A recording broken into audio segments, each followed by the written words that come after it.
when I first started the 10K Club, which we'll touch on properly and get into in a sec, I wasn't sure what venues I wanted to use. Okay. And before I'd done any of them, I went for the big ones. I went for quite big ones. And a few people was like, not sure. I'm not sure the concept, this, that, the other. But then one landed. And the one that landed was huge. And then that was my first ever event. And after that, there's nowhere but down you can go. So it meant the whole industry was like, when I approach people now, they have to take it serious, because my first event was the big one.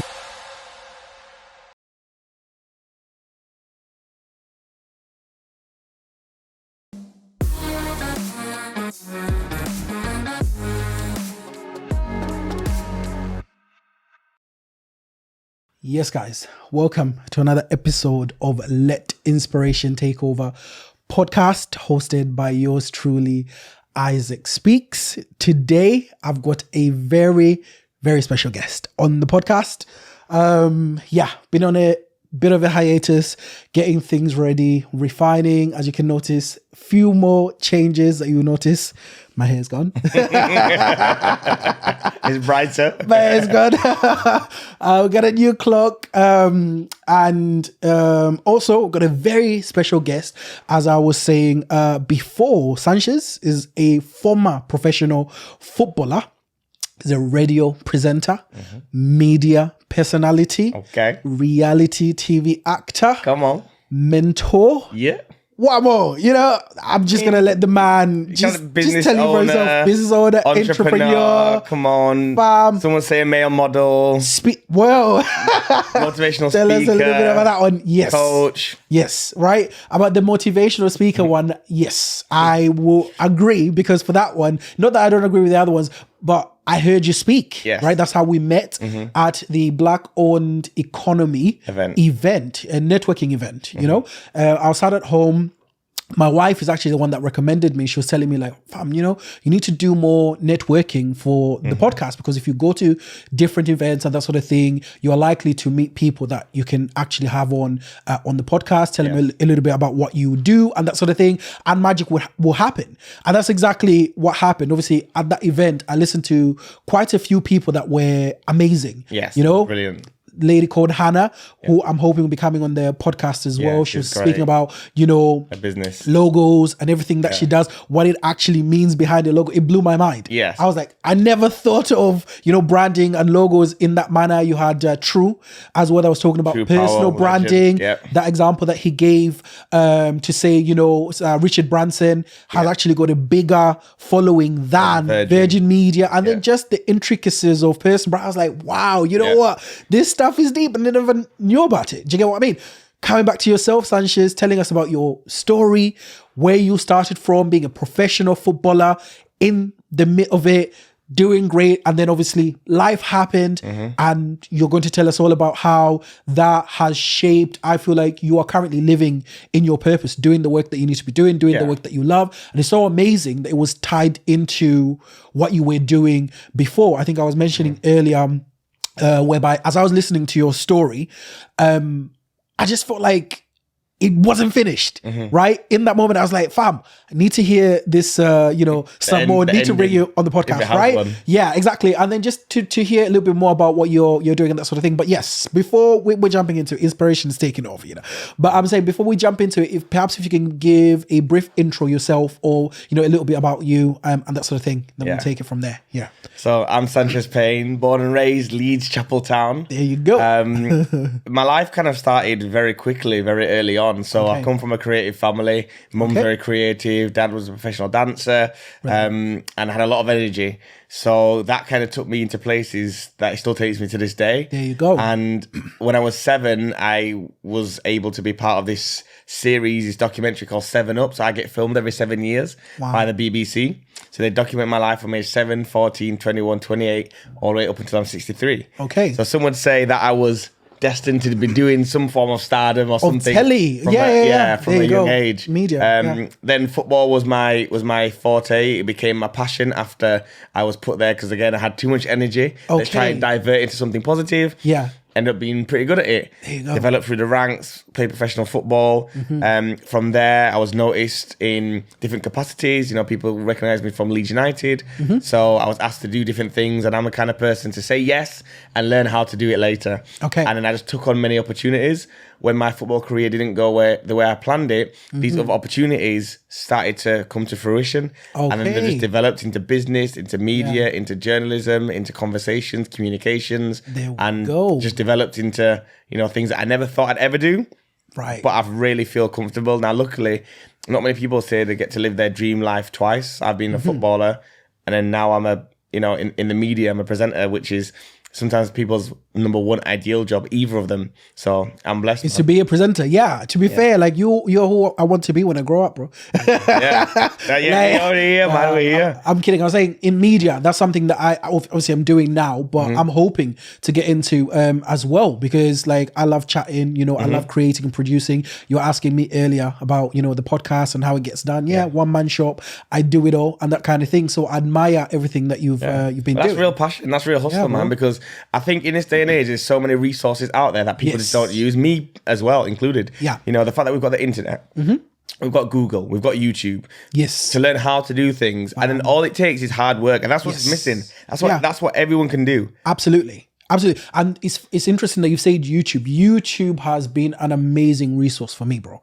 Right? Like even getting the majority of the things that you see here when you came has been thanks to YouTube, like how to do sound engineering, podcast style, how to prepare everything. I've learned it purely off of YouTube, right? Research and just social media in general. People are willing to give the information, but I've learned that some of it as well, you have to buy it and pay for it and that sort of thing. There's so many people with courses, and the courses are not that expensive. I'm not selling any course or anything like that, but I'm just saying there are resources out there that you can use to get you to where you want to be. And slowly that's how even myself I'm building up. But yes, bro, before we jump into the beginning ends, I know you've touched on it briefly, but I want to hear a little bit more of the meat of, you know, where it all started and that brilliant stuff. But before we do that, how did the Black Economy event, how did that come about for yourself? How did you find yourself there? So I actually know a lot of people. One of my biggest strong suits is my networking. My contact list is in abundance. That's because I genuinely love people. Like I buy into people. You know, I'm very quick to do things for others without wanting anything for myself. I just love helping in any way, shape or form that I can.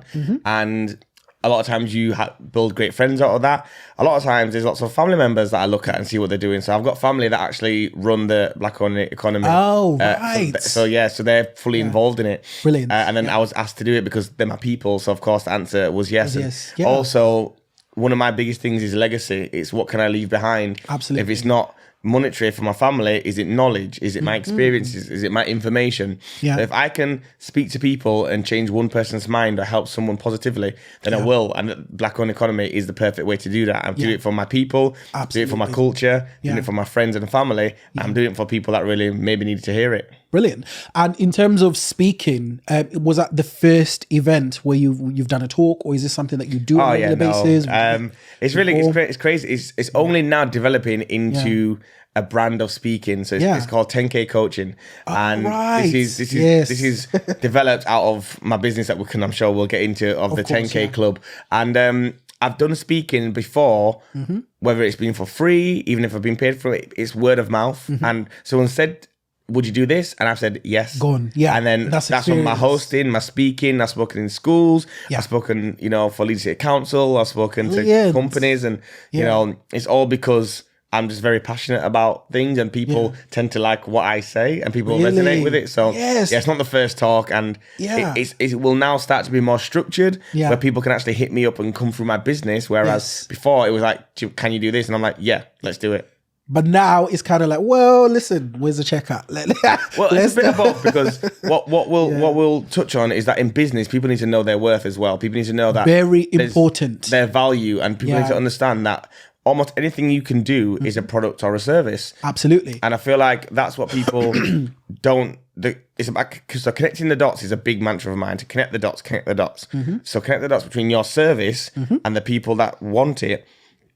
There may be monetary, it would be of value. Now, not to say that I do it for money. It's my passion.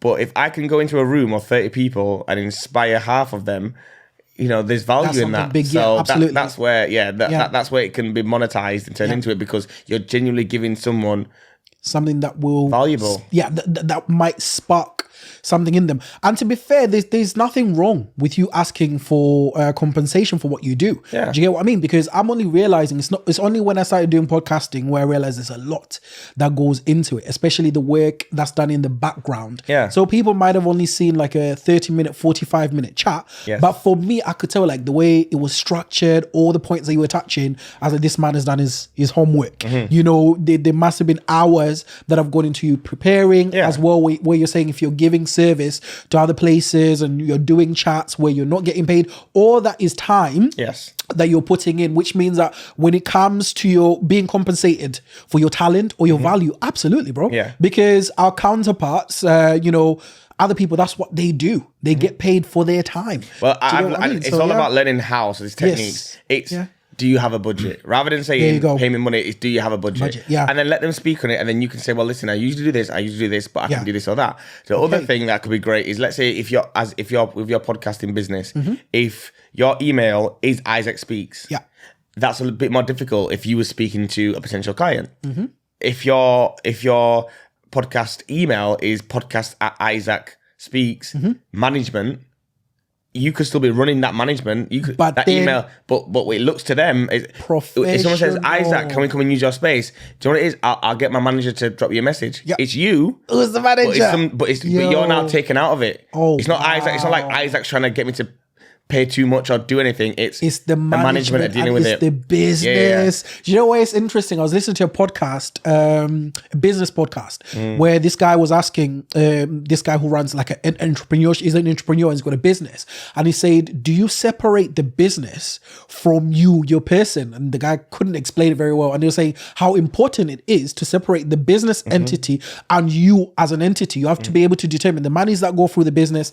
That's the business. If it pays you a salary, whatever you touch on your salary is absolutely fine, but it can't be like a mix and match where you use money of the business to be the same person, and as you said, it becomes harder to take you seriously if you're not doing that. But that tip that you've given, brother, that's such a you need to use it. I was given that by tip, you know, someone called Laura Bartlett, who's a good friend of mine. She's a massive entrepreneur. Wow. And it's these little things where it's about being taken serious in certain industries. It's how you present yourself. It's how you come across. And it's also, you know, you don't get a second chance at a first impression. Absolutely. You can bring it back. But if someone approaches you for business and you come back like, oh yeah, I see what I can do. It's me and you, bro. And that's like, okay, it's not that serious. Or it's a friend thing. Or I can maybe cut corners. Where it's like, yo, listen. So for example, now, if people want to talk to me about my coaching, I say, oh, brilliant. Go through the website or the 10K coaching Instagram and they'll respond to you. Yeah.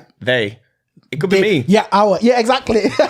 But the fact of the matter is, that takes it from Sanchez Payne's DMs to the business. And eventually it will be there. It's good. It's like you're speaking it into existence. Because I'm sure with all the businesses and the 10K brand, which I would love to jump into a little bit later, you're building, isn't it? I'm sure you're probably looking to build a team somewhere. Exactly. So you're the team when it's starting, but it's speaking it that way because that's exactly how it's going to carry on. Speaking of branding, brother, you know, I went to a shop. I'm not going to mention the name, like a chicken shop, very popular grilled chicken shop, right? And as I was there, I was looking at how they were preparing the food. It's quite simple. I'm like, this doesn't really take a lot. Obviously, they'll have a lot of chicken pre-prepared. They'll grill it, but it's how they put it in the bags and how they brand it and the branding of everything else. So when I brought it home and I'm eating, I was like, you know what? It's good, but it's not as hyped as it was, and it's all about branding. Yes. And then I got to thinking about my space, right? My space is a small, neat little space, but I've done quite a bit to make it nice. I'm like, you know what? I've got a really good, nice space, but at the moment, it's like, need to figure out how to present it to people in a way that will make them, you know, want to come to the space, which taught me to say, like, presentation, bro, is so important. And there's so many businesses, when you see what they do, it's so simple, but then how they market and how they present their product is in such a way that it makes you want to go for it. But when you have it there, it's like, wow, it's not even that high. There's a saying that says you fake it till you make it. Absolutely. And a lot of people don't understand what that means. Yeah. That basically means, for example, with the 10K club, from day one, you talk like you've got 100,000 members. Yep. You talk like you working with the big CEOs. Brilliant. You talk like you are, and then that's how you will be treated. Yeah.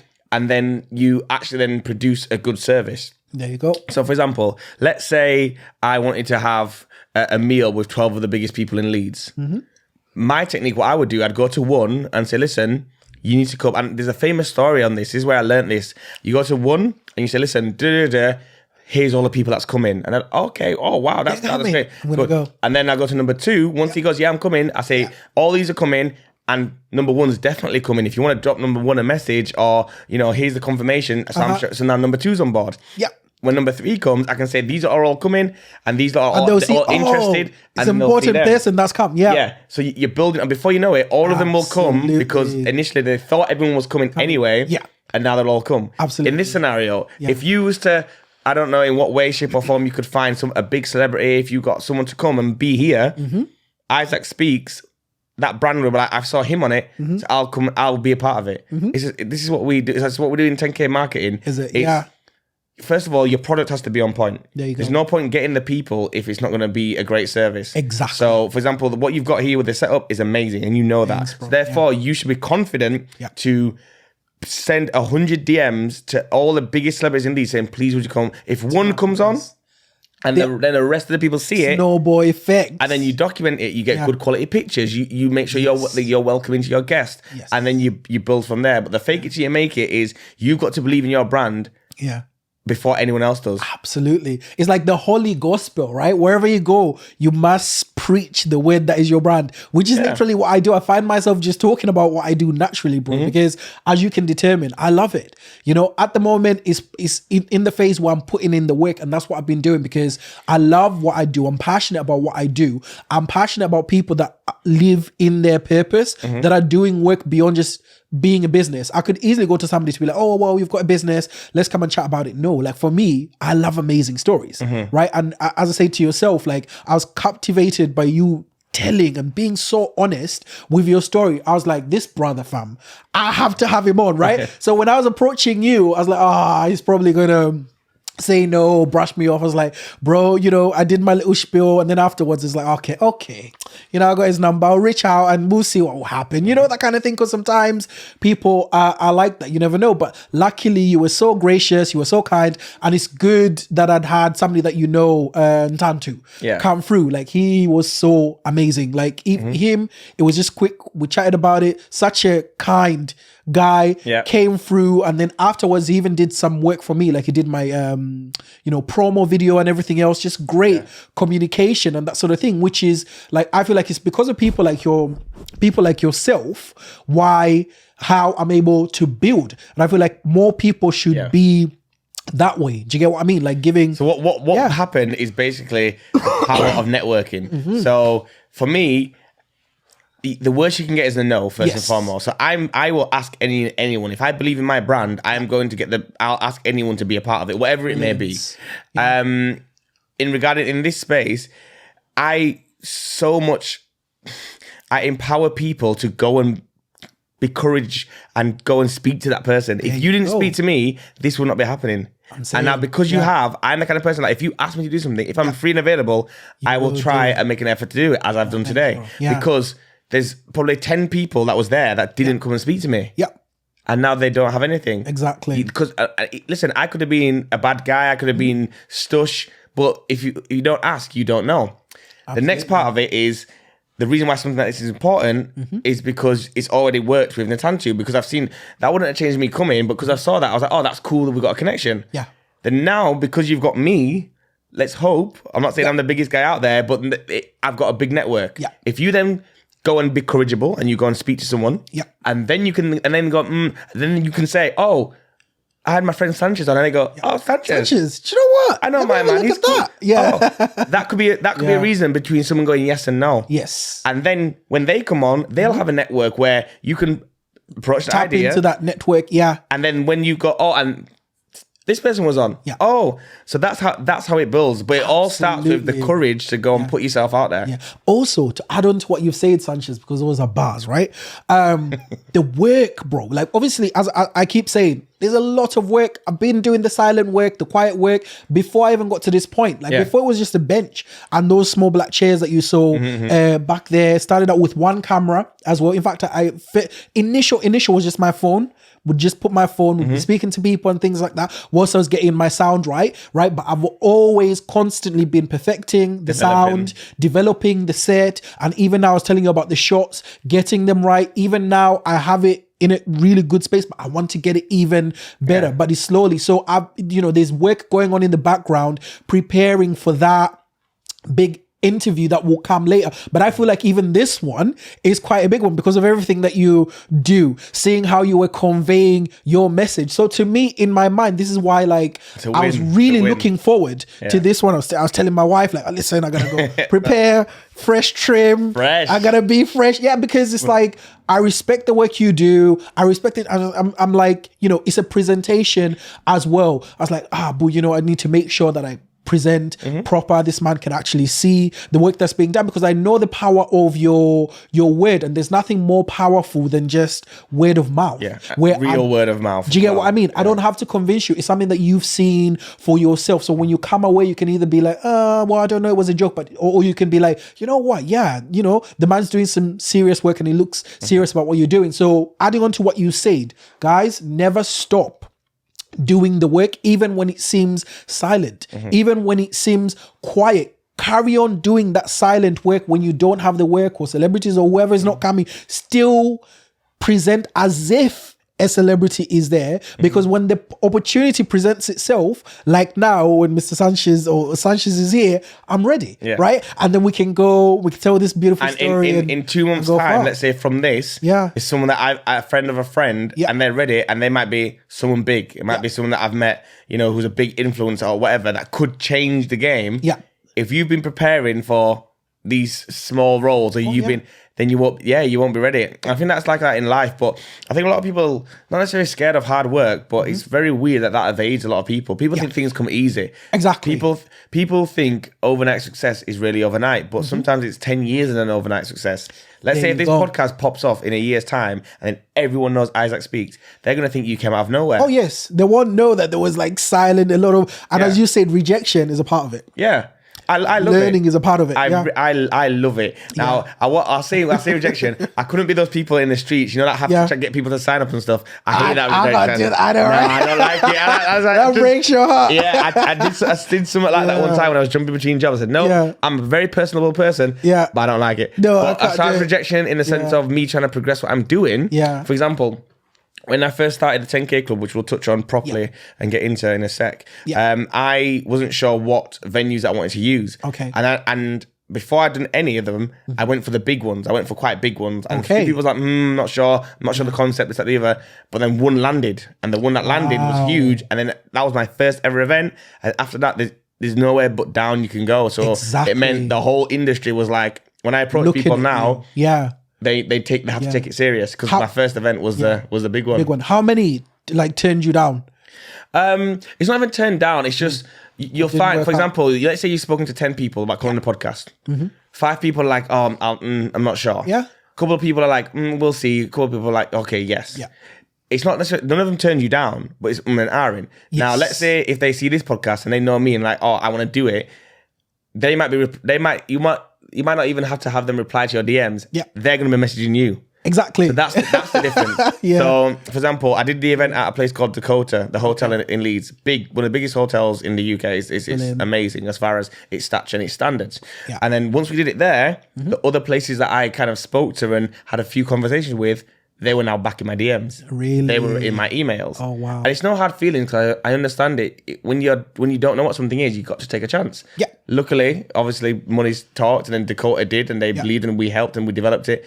And the night was a smash. Yeah. We smashed the minimum spend. We smashed everything that was needed. Wow. Smashed the content. So now everyone else was like, right, it in. And I've not looked back since. So absolutely, you've got to put in that. But you've got to get those rejections. You've got to get those ums and ahs. And it doesn't phase you if you believe in what you've got. Like I knew the concept of it was great. I don't know if we should get into it now because we've touched on it so many times. Absolutely, brother. Listen. So the 10K Club is my baby. This is my passion project. Yes. The 10K Club is a networking company for members only. There you go. The reason why is I've done events all my life. I've done nightclub events all over Leeds in different venues and bars and clubs from 100 people to 400 people. I've done big events. Yeah. And then I have lots of friends in different networks, from footballers, athletes, singers, musicians. I work for Leeds City Council. I used to play for Leeds United. I did a season in Ibiza where, I met like Stormzy, Crepton Conan, Maya Jammer, Georgia Smith, Idris Elba, David Guetta, Fredo, Dave, like all these people, because I worked at Ibiza Rocks, which is one of the biggest pool parties in Europe. It's unbelievable. It's a pool party, but a hotel. So there's a pool in the hotel. So they do events and stuff. And I realized that I'd accumulated an amazing mass of network. Of friends, of people, of followers, of, you know what I mean? Like, I was like, this is nuts. What can I do with it? If you've got talent and you're sitting on it, it's, what is it? It's useless. There's potential means nothing if you're not using it. Yeah. So I was like, okay, I've done loads of things. I'm a qualified personal trainer. I've had a clothing brand. I've dabbled and dabbled in things, and I never really found what was my calling. Okay. And I realized, rather than being that person that owns the clothing brand, that owns the this, that does that, why not be the person that is connecting the dots between all those people? So I don't need to be a photographer. I don't need to be a model. I don't need to own a space. I don't need to have a podcast. I don't need to, own a brand in that sense. But I know someone that does, and I know other people that do, and I know that there's people that want to be on a podcast, and I now know a podcast. So how do I connect those dots? So the mantra of the 10K Club is people doing great things to get them under one roof to connect. So it's all my connections and putting it to good use. Yes. And it just took off, man. So we started off at Dakota. It was a Sunday daytime event, and it was amazing. We've done Playroom, Leeds City Centre, had a great event there. We've done Fleur Cafe, done a rooftop party at Moda. And it's been brilliant. We had about 4 or 5 big flagship events. Yeah. And then for the rest of probably the next year or so, for 2023, it's going to be a bit smaller, more intimate, where we actually build a community. Nice. But from this, so many things have developed, because now from 10K Club, I've got over 450 members now and counting. Wow. Yeah, I want to reach 1,000. Yeah. Where you have to sign up and you get vetted. And the reason why I did this is because when I used to do events beforehand, you've got, whether it's Mandem, whether it's people a friend of a friend, if an incident happens, it's locked off. Yeah. And I couldn't afford to do that anymore. By afford, I mean my reputation, monetary, the potential of it. So with this, I know exactly who's a member. And it vets themselves. I remember I had one of my boys from football, and he was like, he must have saw some models that signed up to the 10K Club. He's like, I want to sign up. So I said, okay, vet yourself. Yeah. Do you have a business? No. Are you a brand? No. Are you an influencer? No. Are you, someone that just wants to be around good vibes? Yeah. He's like, no, not really. I just saw some fire girls. So I was like, okay, so do you feel like you would bring something to the table at 10K Club? I don't even care if you've got 10 followers. If you just want to be around good energy, genuinely, sign up. You'll be accepted. We'll see from your page, etc. And he was like, nah, you're right. That's not for me. And that made me feel so good about myself, because it was not excluding people. No. It's including those that want to be around that. Moving in purpose. Yeah. Same message. Fam, that's the same exact concept how church works. Where people come together, they've got the same message, they're going for the same thing. So it's like interconnected. Mastermind is what they call it. I think that's what you guys are doing. So a mastermind is literally like-minded people coming together with similar ideas. The result is you're able to birth even more similar ideas when the energy is the same. So this thing that you're doing, where you're vetting, you're making sure that I think what you're doing is you're making sure that the people that are coming are on purpose. They've got something going for themselves. What happens is those people actually end up becoming interconnected, and you actually find that there will be a lot more ideas and a lot more concepts birthed because of that, because it's a connection of energies. Whereas if you now have somebody that doesn't know what they're doing, or they're not for that, or perhaps they don't even like you, and they're there to hate. What they do is they destabilize, they throw off Yeah. the energy of what you're doing. So it's like, what you're doing with the 10K club, fam, is like masterminding on a whole new level. And for as long as you continue it the way you're saying with that concept, they're great things. Listen, I've seen models link up with photographers. I've seen photographers link up with videographers. I've seen videographers link up with a company that does events. I've seen events companies link up with venues. I've seen venues link up with chefs. I've seen chefs link up with restaurants. I've seen restaurants link up with influencers. I've seen makeup artists link up with models. I've seen footballers link up with agents. I've seen boxers link up with sponsors. All through my events, and it's nuts. And it's brilliant, and that's what it's all about. And the energy thing is really important because, like you said, so the reason why the 10K, for those who don't know, is because on Instagram, when you hit 10,000 followers, you become kind of an obvious micro influencer. It changes from 9999 to 10K. There you go. And it just looks like, okay, this person's serious with because it happened to me when I had like 7,000 followers, and I was on Come Down With Me. I was on a few different shows, and then hit 10K.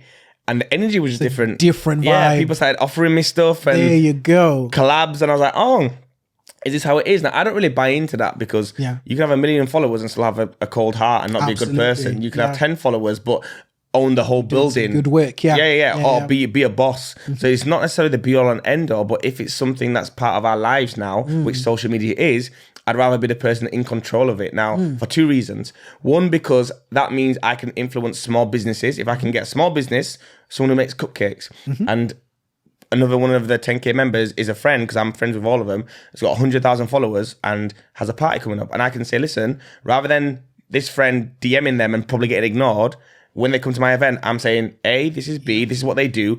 All my days, I've been looking for someone, I'll use you. So you're building a friendship and a relationship. Yes. The other side of it is influencers sometimes get a bad rap.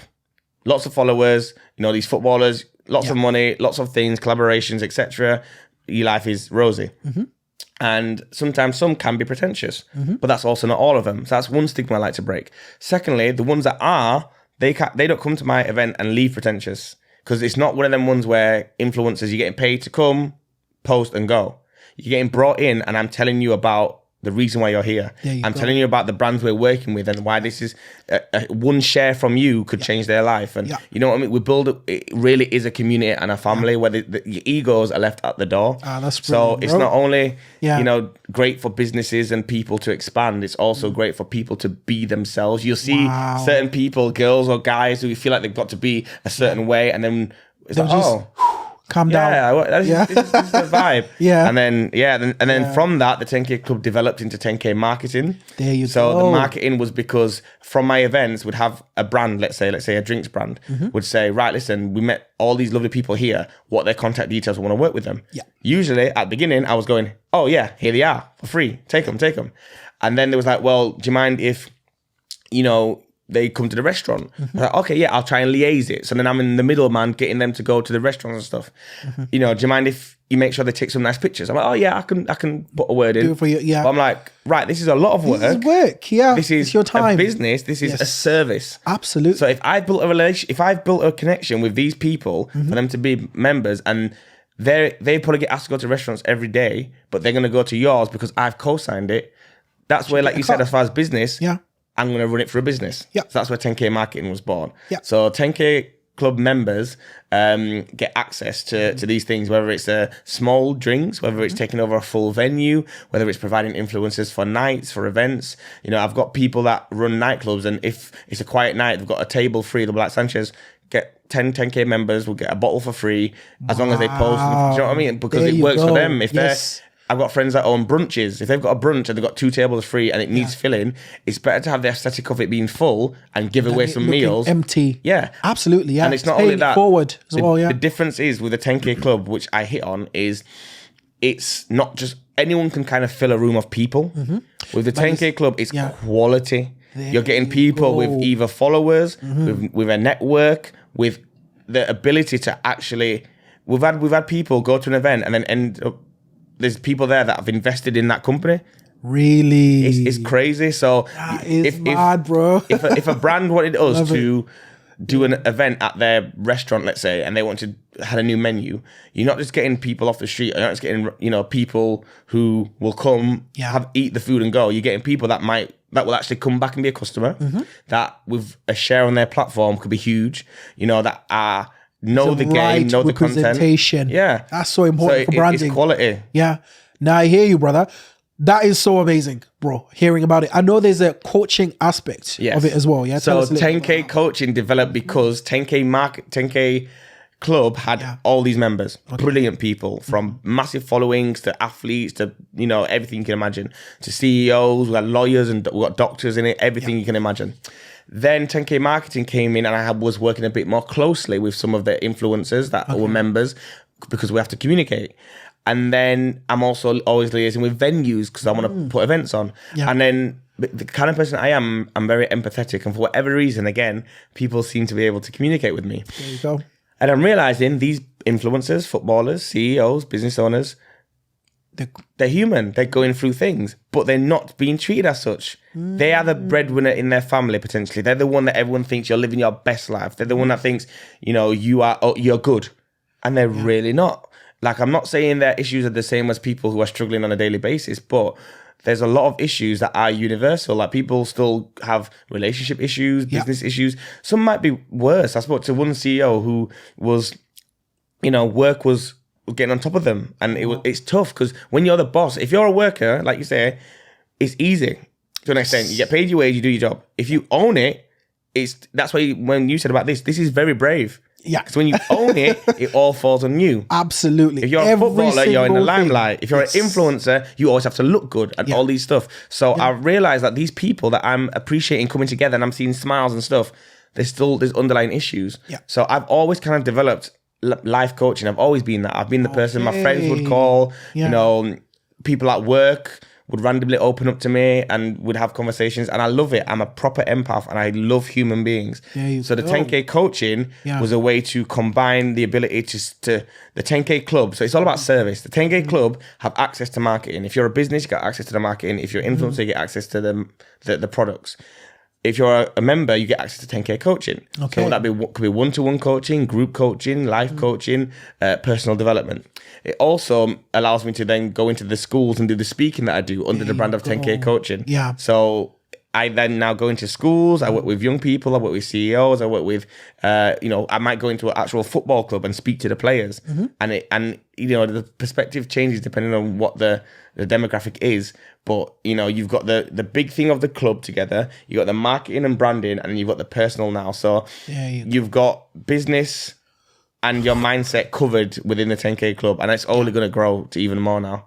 Absolutely, brother. I'm hearing about it and it's really changed my mind because I'd seen a snippet of it on Instagram, and when I saw 10K, it kind of like intimidated me a little bit. I was like, oh, Sanchez is gonna look at my page and look at what I'm doing. I'm not yet there, so I'm like, I'm not even gonna speak to him about it. However, the way you've described it, I think it shed a new light, and I'm glad that this is going to go out there for people to listen to it. This is very important to say that it's more about the purpose, it's more about the passion. Now, from hearing you speak, I'm like, yeah, I'm definitely. You'd be confident to sign up, right? I would definitely be confident. Before, I'll be honest with you, I wasn't confident just because I felt a little bit intimidated because what did you do? You judged yourself, didn't you? Yeah, I just judged myself. Yeah, exactly. I was like, nah, fam, I'm not even gonna speak to Sanchez about it because if he asks me, I don't fit the criteria. But then people say, well, I don't have 10K. Can I join? I don't have 10K. And I did that on purpose. Can I add to it? Yeah, I did that on purpose because it will vet lots of people out. Yeah.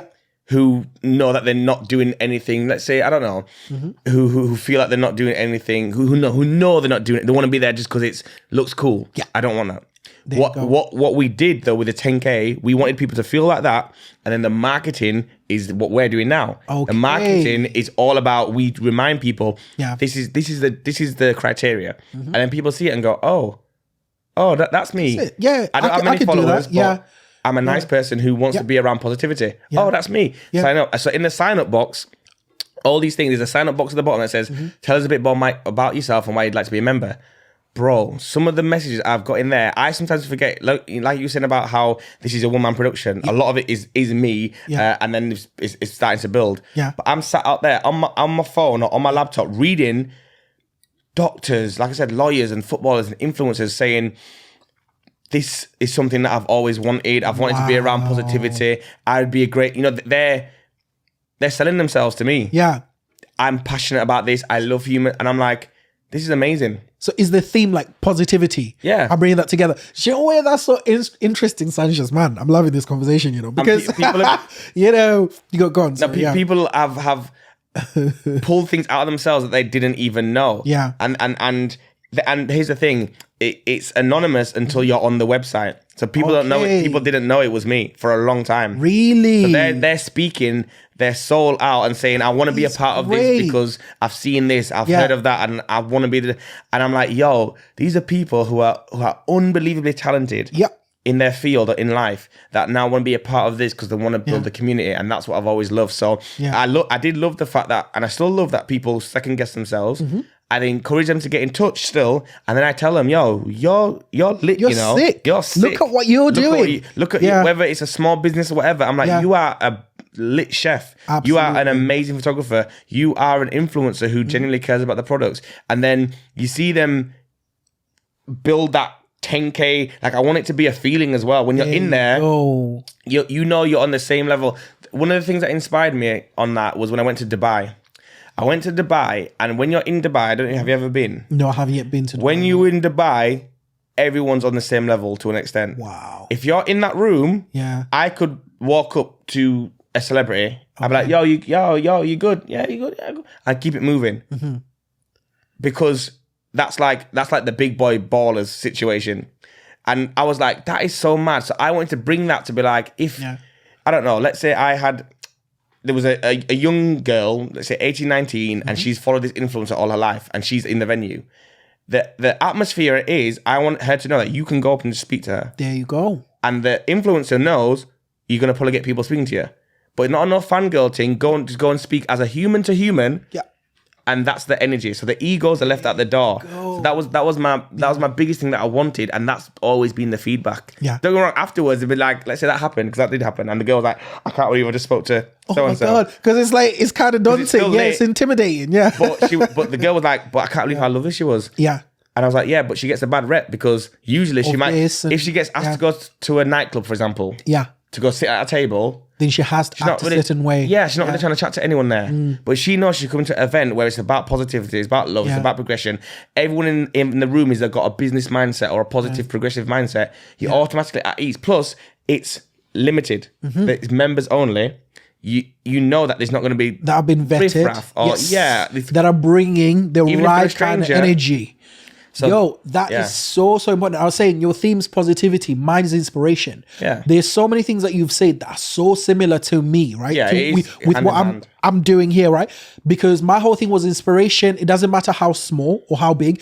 Hence why when I've started, I've spoken to people that a lot of people may not know, they're not famous or anything like that, but they're business people that have started from nothing. People that have done things that you wouldn't expect that they would do. So even some of the podcasts, I'll say there are some amazing conversations that I've had here with people. And that's the theme that I went with, to say that my goal is to inspire other people through conversations. Because I genuinely believe that when two people, the thing that I said about the mastermind, when two people are speaking that are coming from a similar perspective or that have similar positivity, the person that's listening to it will be able to pick up something that even you and I won't realize, because there's a magic that's happening. Even us having a chat and exchanging points back and forth, several people will listen to it and they'll pick up different things. Yes, but whatever they pick up, right? Whatever they pick up will go towards encouraging them. It will go towards inspiring them. I just learned that. I was like, I want to have as many of these conversations as possible with as many people. The thing that you said, if you found yourself on this platform, you best believe you're inspirational, because I'm the same as you. I vet before somebody comes on. I'll go have a look at what they're doing. I generally prefer to speak first, to have a preliminary conversation to get a sense of what. With you, I didn't have to, because I heard you speak automatic. Like, I've got a third sense. I just know, and it hasn't failed me yet with the people that I've spoken to on the platform. If I hear and I just get a sense of where you're coming from with yourself, I had honesty in your chat, I had authenticity, I had passion, and I had purpose. And I was like, it needs to come into the podcast. There's so many gems that you've given even today.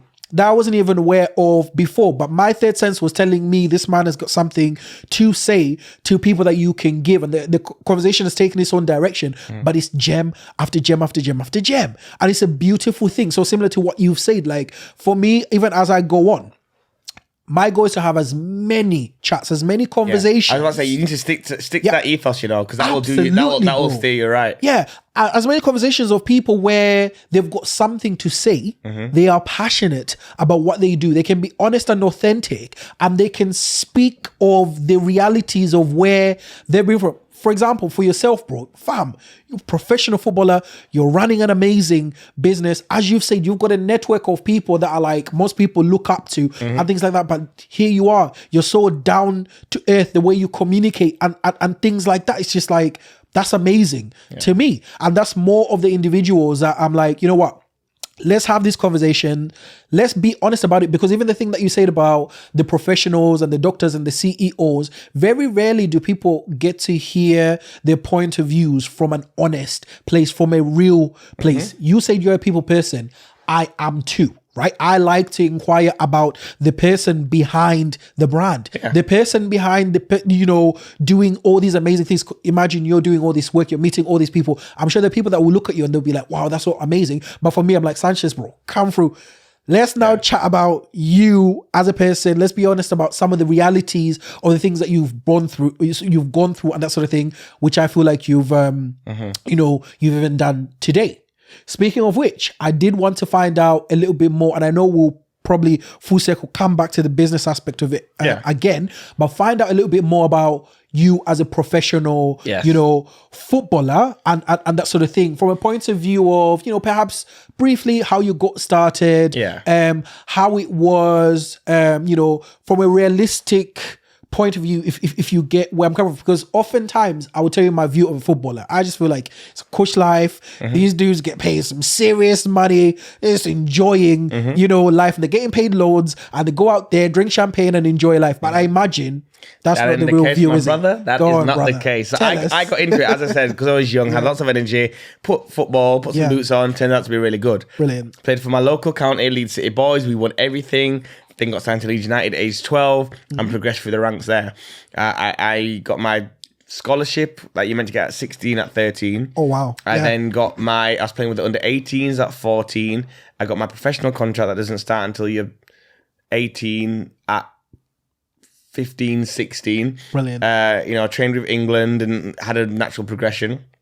And then all of a sudden, views and managers and situations changed. Then politics really kicked in. Up until that point, I was a young black boy from Chapeltown who was, even when I was going to train with the Shadow Squad, which was like their understudy for the academy, I didn't know about Leeds United Academy. I was there kicking ball, and I called it Friday football. Really? It was at Thorpe Arch, Wetherby, where Leeds United train. Wow. But I didn't the bright lights. No, I'm from the hood. I'm coming. Yeah. I'm twisting you up. I'm playing football and I'm going home. I remember getting a letter through from the academy saying, "Oh, we want to bring you in for a trial." I was like, where have they even seen me? And my mum was like, so somebody clocked you and they recommended you. Well, no, I was the place I was training. Was like a subsidiary of Leeds United. Oh, but I just called it Friday football. Whereas I'm guessing now there was probably other parents they knew that that's where they're sending their children. Yeah, you need Leeds to United are watching you every day. Like the coaches were Leeds United coaches. Yeah, okay. But in my head, I was like, it's just Friday football. Playing. Just playing. And it developed, and then manager changed as I got to the professional level, and then options got limited. Then I made the bench for the first team, and I was in and around the first team and stuff. And then my contract expired, and then I had to leave. And then I've played non-league and stuff going after that. The reality of it, which you touched on, footballers get a hard rep. Now, don't get me wrong. Yes, when they make it to a good level, decent level, they're on good money. Yes, when they're in the Premiership and top level, it's astronomical figures. It's crazy. But everyone is human. And this is what people don't understand. Money doesn't solve all the issues. It solves a lot, don't get me wrong. But internally, there's loads of issues that they maybe get, again, like you said, living a cushy life. So do people check on them? Are they the ones that are they printing bills because they're paying for all their family stuff? Are they the ones that have the pressure of being the one in the family that's made it, that now has to support everyone? let alone having to actually play well football wise, and the insides, in and outs, the sacrifices, training every day, not being able to go out and meet friends or meet girls or guys. Do you know what I mean? Not being able to socialize, not be able to eat and drink what you wanted. There's lots of sacrifices that go into it. Yeah. There's also, you know, the traveling up and down. I remember we used to travel, play a match away somewhere on a Saturday. By the time I come back, my boys are already out, and you know, you kind of off, and then you've got Saturday, Sunday, then you're back training on Monday. Yep. So it is a lot. Like, it's not easy. Yep. But of course, when you do what you love, they say you never work a day in your life. But absolutely. I do believe that people need to understand that footballers go through. It's probably more like extremes in mental health in certain cases, because it's so downplayed. What they might be going through, that might be normal-ish, it's times a million, because they feel like if they speak out, they'll get judged. What you've got a Range Rover and a 7-bedroom house. Yeah, I've heard that. I've seen even news headlines. I've seen news headlines of what's that guy who played for City? I've forgotten his name. But news headlines that will always pick on him. You know, he buys a house, say, it was Raheem Sterling. Raheem Sterling, right? Yeah. Every little thing this man does, they'll just be on his back. And I was thinking, what's this about? Yeah, you will find that other footballers of a different race will be like, I would say that was a because it was he bought a house for his mum, and they said that he was splashing, showing off, and then Phil Foden bought a house for his mum and said that's what everybody does. Right? What's that about? So I can imagine what that the kind of toll that must have had, what has on somebody's mental health. I mean, how did you yourself deal with that? Luckily, I never reached the heights of Raheem, so I know Raheem because my cousin Andre Wisdom used to play for Liverpool. So they knew each other. They came up together. Brilliant. Now, never made it to those heights. So luckily, was never subjected to those things. But I can imagine and empathize, and because I know the industry and I was in it, I can know that it's tough. You've got to fully switch off, man. Yes. And now that I'm in the media as well, conversely, yes, you know that the media. So you're the guy that has to. Yes. And they'll pressure you. Yeah. They want the story. Yeah. Which, true or not, they want clicks. They want this. Yes. So they will say something. And I remember hearing this quote saying, your apology needs to be as big as your disrespect. And it never is. It never is. They'll put it in the back page. Raheem Sterling does this. On the back page, we apologise, Raheem. They'll put it in the middle somewhere, in the corner. Yeah. Surrounded by somewhere. And Yeah, so exactly. that's what's tough, and that's what, you know, footballers have to be careful what they say, what they do. You know, they can't instantly go, your image is massive, and that's not what everyone asks for. When you're a footballer, if you're good at kicking a ball, it doesn't mean you're automatically good in the press. It doesn't mean you're automatically going to be a different person off the pitch. It doesn't mean you're automatically. Now, do I think you've got a level of responsibility once you're in the limelight or a certain level? Yes, for sure. Yeah. But the difference is you need to have understanding that people are human beings first. Yes, you're a role model. Yes, you've got people looking after you. But if I'm naturally outgoing, so when I was playing and signing autographs all day, there's other people that play football, they come alive off the pitch, they're introverts. So if that same footballer walks past people and maybe walks past a kid holding a pen and paper out, it looks like that guy's, you know, a bit of a bad guy. He might be shy. Yeah. Like, people have, you know what I mean? Like, absolutely. They have personalities. Or he might have just had a bad day. Yeah. And, you know, even though that kid wanting to, but then to the press, or if they catch it, or even that kid, it might look personal. Yes. But they're humans as well. So I feel like the reality of football and footballers, they do need more support. Yes. They do. For example, you know, mental health. How many people are checked on when they get released from a club? They say, I think it's like 1.8% of people playing football actually make it to a certain level. Where's all this other 90-odd%? Are they getting support when their dreams don't come true? Yes. How are they developing? Like, for example, luckily I fell on my feet when I left football. Yes. I developed a business. I got into journalism by accident, but then I pursued it because I had talent.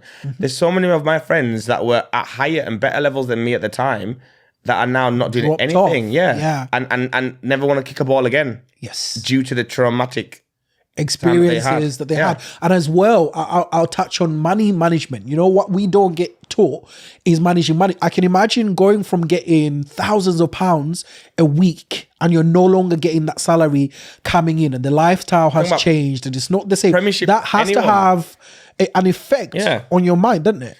If you are. And it happened to me. Like, I wasn't on crazy money, but I was on a money that produced a certain lifestyle. Yes. Then when you're not getting that, because that's not normal for someone of that age, to be getting that amount of money. Yeah. And then you've got, because of social media was kind of fully birthing at the time, you want to keep up those images.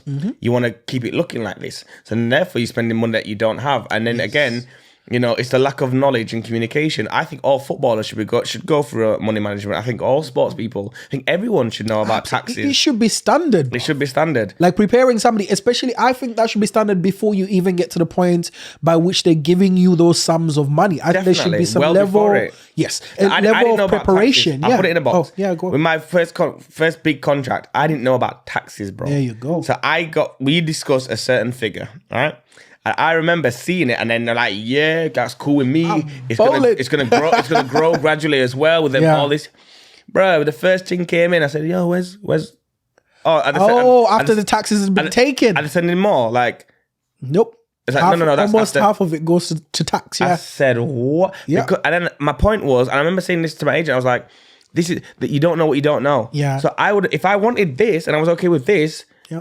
If I knew what I knew now, I would have asked for that. So after tax, it would have been this. Yes. Very simple. That's not in the depths of tax and tax write-offs and charity and all these things. And, you know, but just that, I was flabbergasted. I was like, where? And then where's my money gone then? Yep. Where's it being spent? And that's where even politics, I think people should have a level of politics knowledge to know where your money's going, to know what national insurance is, to know what certain taxes are and what they pay for, what they're doing.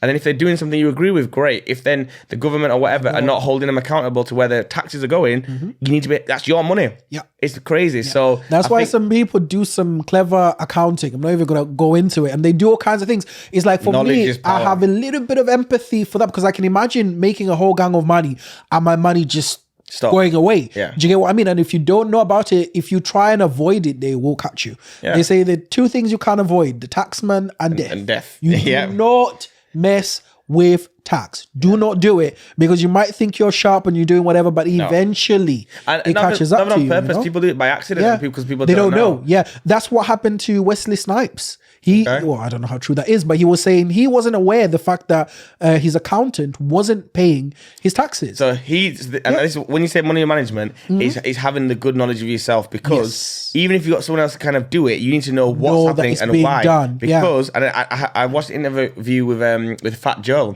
Okay. And he ended up having to go to prison, didn't he, for it? Because he was paying someone to do it. Yeah. But they was getting the checks and not cashing them. But again, in his head, it was like, I'm paying someone to do it, I'm covered. That's it, because I don't want to worry about it, just get it done. Yeah. But now he was like, he at least should have had a base knowledge. Yeah. And for example, money management is, if someone's on £1,000 a week, let's say £1,000 a month, they will live to their means, right?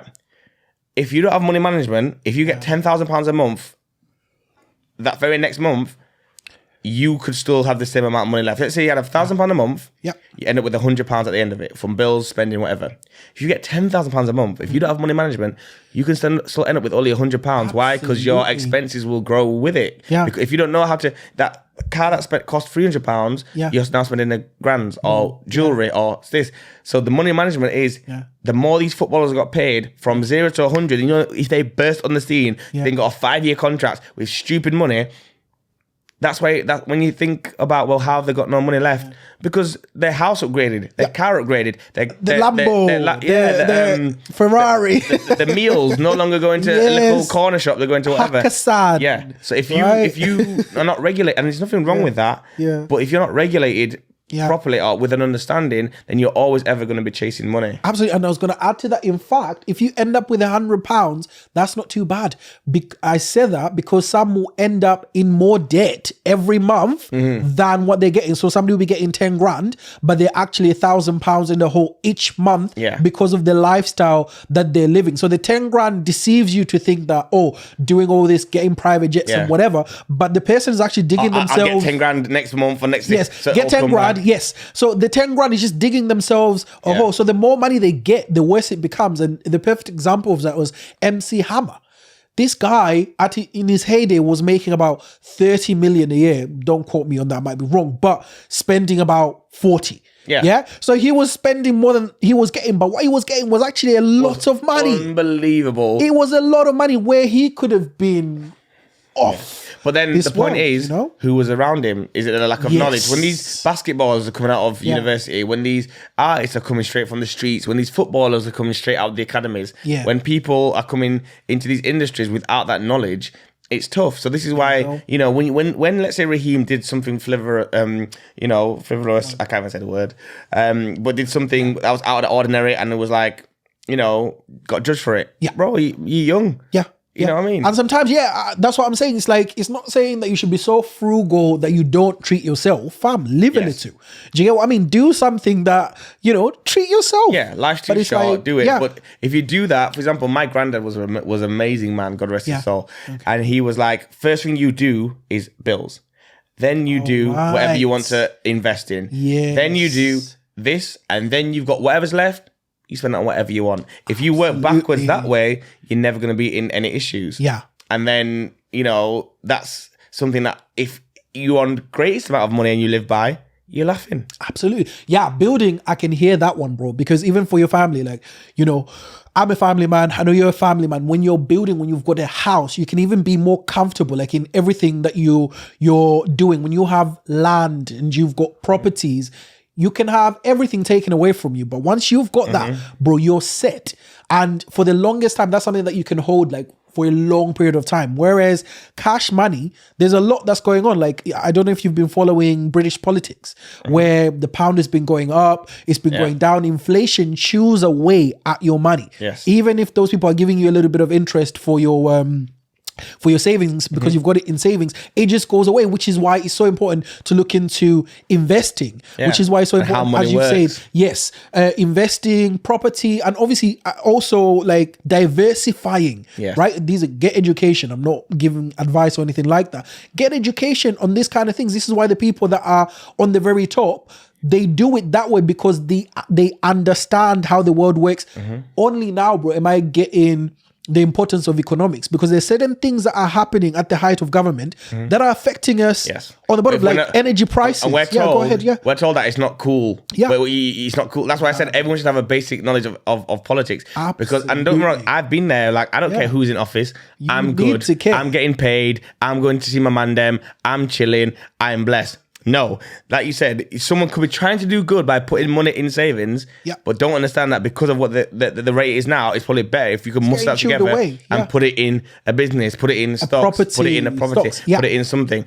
Because it really is affecting us. What's happening in Russia is affecting us. What happens in Africa affects. What happens in anywhere will affect you. And even if you're thinking, let's say, for example, you're saving up for your kids' school, because a lot of us, that's what we'll be doing as standard. Like, I want to save up, or I am saving up for my children's education, right? You're putting it in savings, this money. It's the same concept that we've said. You can put that in other things. So it's important. Get yourself that financial education of being able to diversify, right? So when you diversify, I imagine you spread your risk. All of it is risky. Nothing is guaranteed, fam. But we're now learning that even the standard just saving is risky as well, because if the economy tanks, you're still affected, bro. But the thing that your granddad advised you about building, that is one of the places where it holds money well. Again, it's not a guarantee or whatever, but from anything that I've looked at, property and land tends to hold money really well in the long run. So that's one of the things to be looked into, as people, if you're considering to it's just part of part of the coaching that we do is for people to understand that these things, it's not just cool, it's necessary, it's essential. Needed. And think about how the world is maneuvered. It's to distract us from everything that is along these roads, to make us think about the latest new Jordans that came out, let us think about going out for food and, going and having these experiences, which are amazing, but life comes at you fast. Absolutely. Life comes at you fast. That's, from footballers who go through these things, I'm very understanding that it's not as easy as people think. And I'm not saying they don't have lots of money and great times, and every industry has it. Every industry has ups and downs. We're all human at the end of the day. We need to be empathetic and understanding. And that's why going back to like the 10K coaching, that's what I realized, that there's a market of people that just need a bit more support. And times are tough, man. People are lonely, people are unhappy. The economy, bro, like at the moment in the UK, we're going through it. Yeah. Right now, it's serious business. So someone basically said, we're more or less in a recession. Right, we are, right? And which is why, like I was saying earlier, I love what you do because it's so important, it's needed. And I can see you thriving in this current economy. I was mentioning this to my wife, right? So I was commenting to her, I was like, fam, I know I've been doing great work. I'm so passionate about what I do. I love what I do. And she watches my work religiously. She'll be like, fam, these conversations that you're having are so good. I'm like, boo, but people are not yet watching it. She goes, don't worry. You know, they're going to come and they're going to watch it. And right now, people are feeling down and things like that. And for me, it's always about uplifting people, giving them something, giving them the truth, right? So my wife was like, you know what? There'll come a time where people will be seeking the truth. They'll be seeking authenticity. And you know where they'll go? They'll come to you. Because right now, there's so much content which is based on clout chasing. There's so much content which is based on clicks. People will do things that they ordinarily wouldn't do just to get the clicks. But then it's like microwave. Once you've watched it and you've consumed it, it doesn't feed you, so you don't go back to it, right? But things that give you a little bit more, you find that people don't always tend to easily gravitate towards it. However, there will come a time where that's what they'll be seeking, which is why I was saying about your business.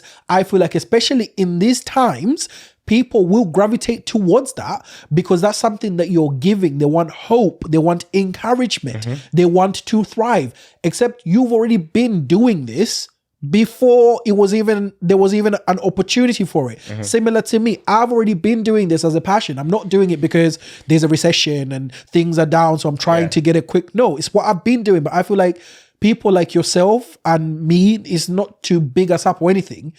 Our time will come. Yeah.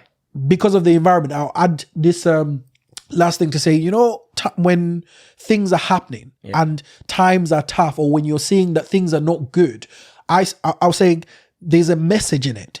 What you need to do is put aside the noise and look at what the opportunity is there. So even when there's a recession, even when people are complaining about, you know, the economy and energy bills going up and people just feeling despair, what you need to look at is, okay, where's my role?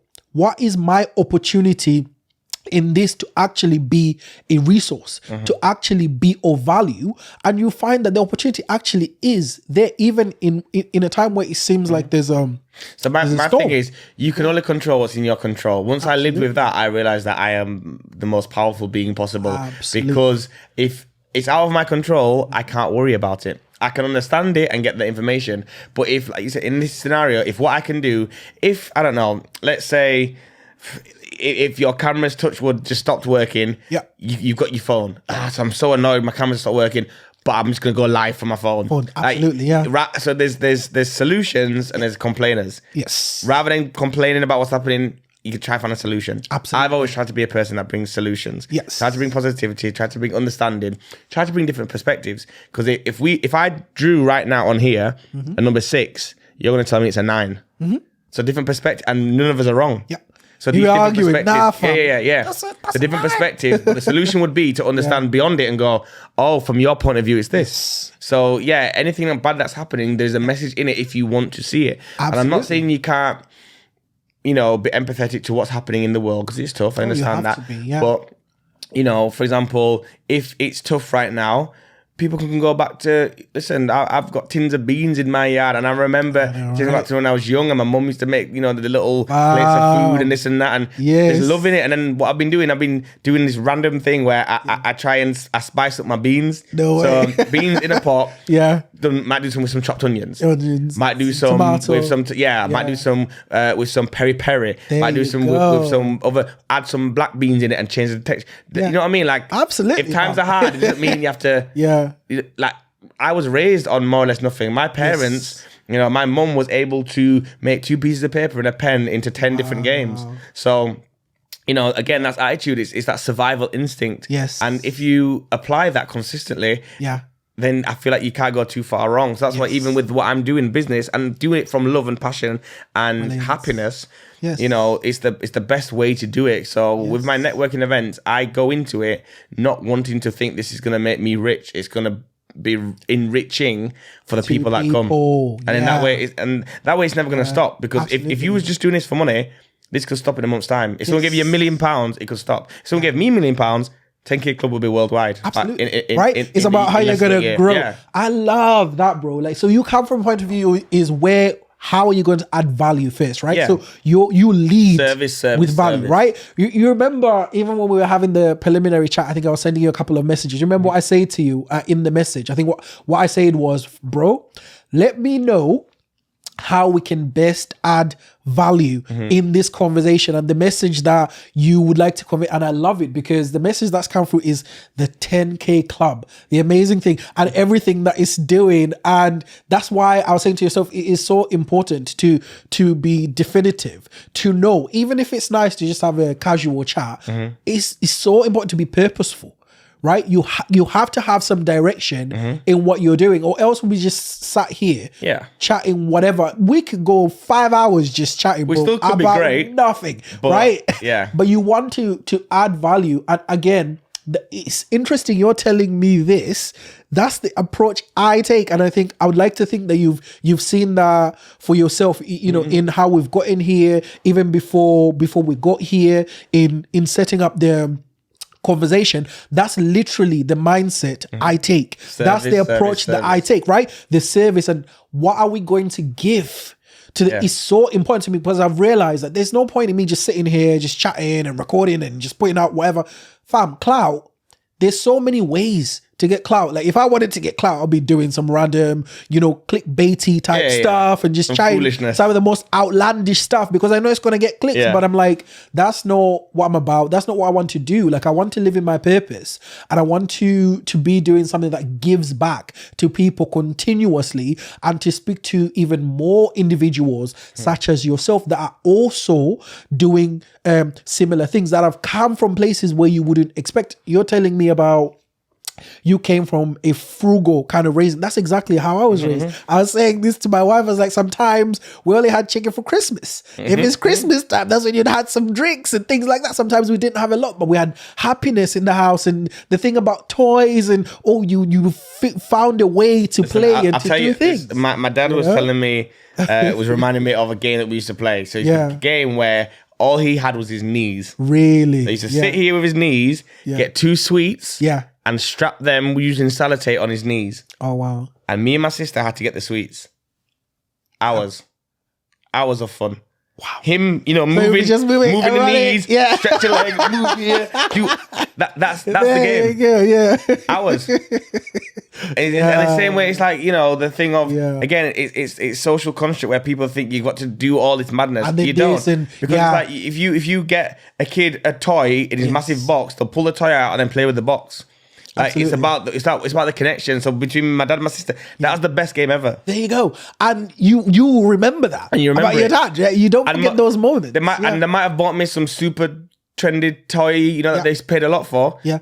And then I went, all right, cool, Dad, get your knees out. Yeah. Get your knees, you know what I mean? Come on, let's play. Yeah. It's like, what you've said there reminds me like my daughter. She's always wanted to play tag, or she wants to play like tennis. Yeah. She calls tennis basketball. Dad, can we play basketball? Like she just loves those little moments. So what you're saying, like even if we didn't have like the tellies and we could be there for hours just like have an amazing time. Yeah. And that time with family, even like with my kids' fam, there's nothing I would trade more. Like I love spending time with my people so I can hear where you're coming from. That's what gives me joy. Yeah. That's why I do some of the stuff that I do. And it's not always about the material things. The material things, yes, they're a resource and we can have this and have that, but they're things that are way more important. Time. I think that's what's lost as well. I think because people are so trying to portray a life, you're forgetting what's real. Absolutely. Like I remember I dropped my granddad to the station because he's Jamaican and he was going back to Jamaica for a few months. And then I remember saying, so when my nana died, when my granddad died as well, I was like, there's a saying that says when an old person dies, a library is burnt to the ground. Oh wow! Because their stories have gone. Yes. Yeah. So I was like, right, I preach this, but let me do it. So then I started asking him, and I'm a granddad's hard-faced Jamaican man, and when he smiles, it's the best thing ever. But he's lovely and whatever. Wow. And I asked him, and bro, he started telling me these stories about he's lived in the army, he's traveled the world. Like I never would have known. Didn't know. Never would have known. And I was like, that's what matters. Yeah. And not that I can drive him to somewhere, whatever, it's the connection. And now that I know his stories, or, the little things, or finding out that my nana was into this when she was younger, no, that's what's real. Family, what's real. The fact that, people are there for you in a heartbeat, and, you've got people that depend on you, you've got people that look up to you, you've got a partner that loves you. This stuff is what's real. Absolutely. And if you hold on to that and take that into everything that you do, you're always good. You'll always have home. So everything else you do, because you'll find it, the people that chase those other things, because unfortunately they don't have that. They don't have that substance. They don't have that stability. Yeah. So then, of course, they're looking for instant gratification on social media. Of course, they're looking down the barrel of a bottle. Yeah. You know what I mean? Of course, they're looking to whether it's food or whatever indulgence it may be. So that's what I'm trying to portray as well. And because I've got my brand now, like I said, I had a million different brands. Yeah. But now 10K is my brand. 10K Club, 10K Coaching, 10K Marketing. We've now got 10K Look at Leeds, which is a blog. So 10K there Look you go. I was going to ask you about that. And here's the mastermind genius of it. How everything interlinks. Yes. And I remember there's been times that there's people that have gone, Sanchez has done this, and this, and he never sticks to one thing. Because I knew everything was going to come together. So nicely. Even my personal training, the 10K coaching, we did personal training for a period of time. I can now put on classes for my members if I want to. From all the different jobs I've done, you take a piece of everything, and now I can produce my baby, which is the 10K. Brilliant. So the 10K marketing. We work with businesses. We might do product shots of their food, let's say. We then can send influencers to come and try the food and post it. We can do a whole event. If they've got a new venue launch, we can do the whole thing from start to finish. Yeah. If I'm communicating with these venues and we're going back and forth, or let's say I'm reaching out and getting no response or whatever, then that 10K marketing could potentially stutter. So I was like, right, again, like what you said about giving. Give, and it'll come back. Absolutely. So I've created the blog now. So places that I will go and pay money for, I go and do the blog to anywhere that I like and want. Taking pictures, showing my content, showing the quality, doing the reel, doing everything. Nice. And then post it without any expectation. Yeah. And then all of a sudden, the venues are seeing it, the restaurant will see it, and they go, oh, this is amazing. Then they'll click on it and go, oh, you actually do marketing. Yes. We've been looking for a marketing. Wow. I've been doing it for, I think I must be less than 2 weeks. No way. And we've got 3 or 4 prospective clients from it. Because you have to give to receive. So I've got a marketing company that I could have just knocked people down and say, listen, pay me money and I will do this for you. But then I'm like, no, I will pay my own money, go to this place, show what I can do, give them content. And then all of a sudden it's like, oh, let's start this discussion. Yeah. So sometimes, you can't do for others what they won't do for themselves. And sometimes you will do for others once you see them doing for themselves.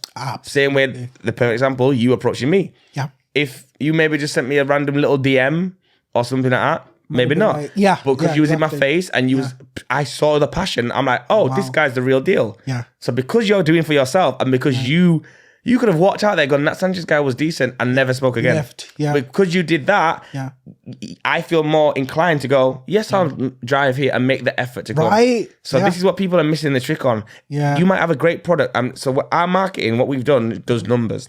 Wow. When we get influencers, when we get people to buy into a product, takeaway product, alcohol, drinks, clothing, gym, this hat. So these are part of it. Part of the brand. Nice. So this hat is a brand that I work with called Hub and Wills. Okay. And they are a great brand. They do clothing, t-shirts, tracksuits, hats.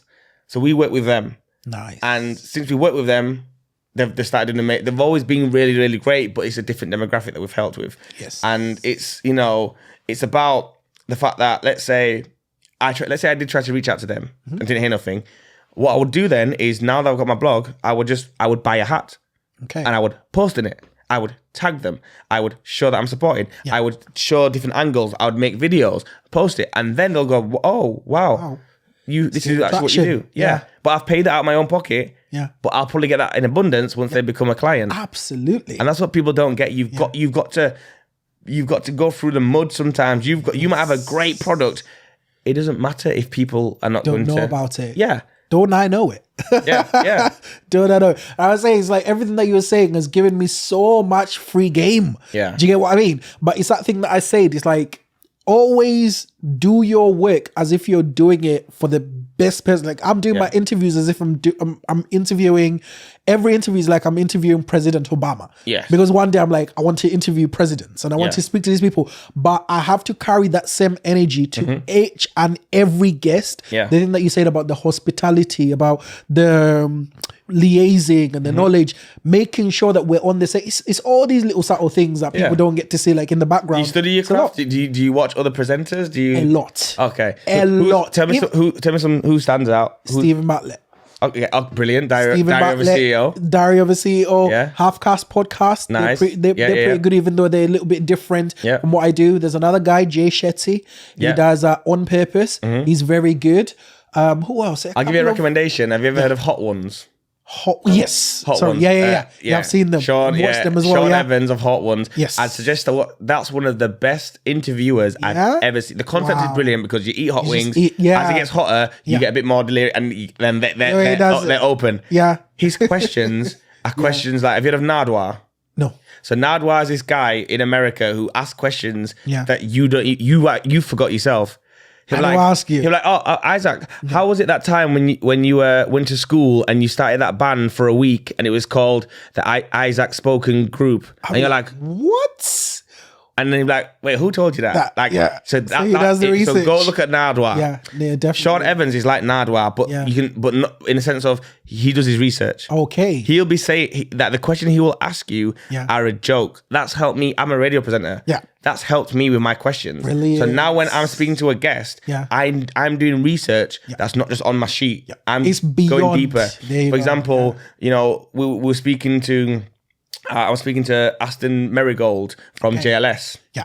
So he was on my show talking about Halloween and dentistry and looking after children's teeth. The information that came with it was that he's a dad of two and this, that, the other, blah, blah, blah. But then I dug a little bit deeper and I found out that, he's been a dad and he's passionate about this and that and he's got and then I was able to put that into the conversation. Nice. And it was a great chat already up to that point, but I heard him laugh and go, yeah. And all of a sudden it felt like he went, woke up. He was like, oh, so you've done your homework. Yes. Yes. And that is the other side of it. And to touch on what you were saying before I miss it, about putting this stuff out and what your wife said is so spot on. Mm-hmm. I then watched one episode of Hot Ones. Go more. Back to the beginning. More, yes. I watched one episode of The Office, US version of The Office. I watched one episode because I saw a clip on social media. Yep. I went back to square one. There you go. And watched them all. I do that a lot as well. Podcasts and these will be timeless. Absolutely. If people that take a year and all of a sudden it might be one interview that makes it blow, they will go back. Yeah. So you can't play yourself. You can't think because we're doing it now. No, people will go back at some point. Yeah. So you're on the right track with. Thank you, bro. I really appreciate that. And no wonder, like the thing that I say to myself before I started was quality and content. Mm-hmm. Yeah. So I say to myself, I want to make sure that the quality, regardless of what I do, the quality has to be on point, and then to build the catalog of content, that everything else can be built off the back of that. So that even a guest, before they come on, I can tell them, you can go have a look, you can go have a listen. There's something that they can listen back to. And if they look at it and they can be proud of it, it will encourage them to, to want to share it and to want to come into the show. There's something that you picked up on when you said about your presenting, which is what I want to ask you as well. How have you found that being a radio presenter? It's so good, man. On BBC, no less, because that's a national broadcaster. BBC Radio Leeds. It is crazy, man, because I feel like I'm doing my part for representation. Okay. As a black man on the air, live, on a daily basis, I'm very proud of what I'm doing for myself, for my city, for my culture, for my community. Yes. It's brilliant because I get to speak to different people every day. As I said, I'm an empath, so you don't come on my show and leave thinking you've come, said your piece and gone. Okay. You will come on my show and leave going, Sanchez is my best mate. What a guy. Nice. And I say that not to be cocky, it's because I care. If you're coming to tell me about your brand, right? For that period of time, I'm an advocate for your brand. You come and tell me you've got an event coming on that mixes jazz and soul music.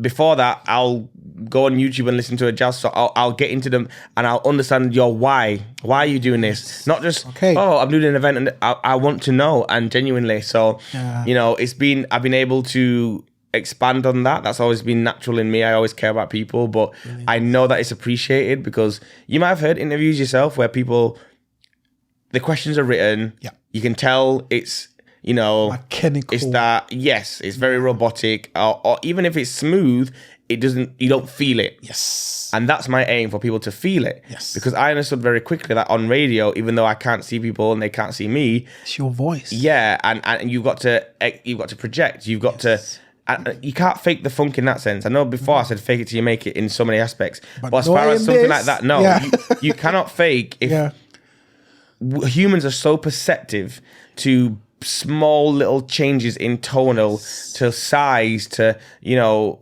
if it's visual, the rolling of the eyes, the slump of the shoulder, all these things. Body language. It's massive. Are you comfortable? Are you free? How are you? And body language, even on radio.